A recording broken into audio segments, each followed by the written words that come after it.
अस्सलाम वालेकुम जी। वालेकुम सलाम। ਕੀ ਹਾਲ ਹੈ ਭਾਈਜਾਨ? ठीक ठाक है जी। ਭਾਈਜਾਨ ਕੀ ਨਾਮ ਹੈ ਆਪਣਾ? अल्लाह रखा।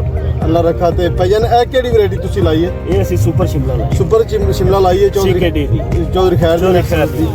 ਤੇ ਇਹ ਕੈਸੀ ਵੈਰਾਈਟੀ ਹੈ ਜੀ? बहुत अच्छी वैरायटी है ना, रंग बड़ा प्यारा। ਅੱਛਾ, ਤੁਹਾਡੇ ਇੱਥੇ ਹੋਰ ਵੀ ਮਿਰਚਾਂ ਕਾਸ਼ਤ ਹੁੰਦੀਆਂ ਨੇ ਕਾਫੀ, ਉਹਨਾਂ ਦੀ ਨਿਸਬਤ ਇਹ ਕੈਸੀ ਵੈਰਾਈਟੀ? नहीं ये भी अच्छी वैरायटी है, ਅੱਛਾ, ਤੇ ਪੈਦਾਵਾਰ ਇਸ ਵੈਰਾਈਟੀ ਦੀ ਕੈਸੀ? बहुत अच्छी आ रही है। ਠੀਕ ਹੈ। ये शेड दे 6 तोड़े आ रहे हैं। ਛੱਡ ਦੇ 6 ਤੋੜੇ ਉਤਰ ਰਹੇ ਨੇ, ਯਾਨੀ ਕਿ ਇੱਕ ਖੇਲ ਦਾ ਇੱਕ ਤੋੜਾ। एक 1.5 तोड़ा होता है। ਅੱਛਾ ਠੀਕ ਹੋ ਗਿਆ।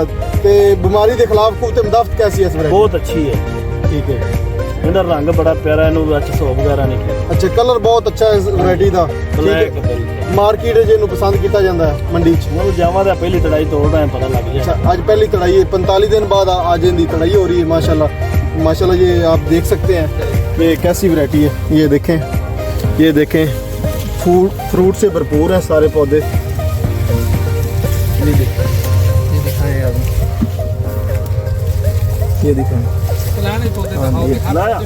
ये देखें हर पौधा फ्रूट से भरपूर है।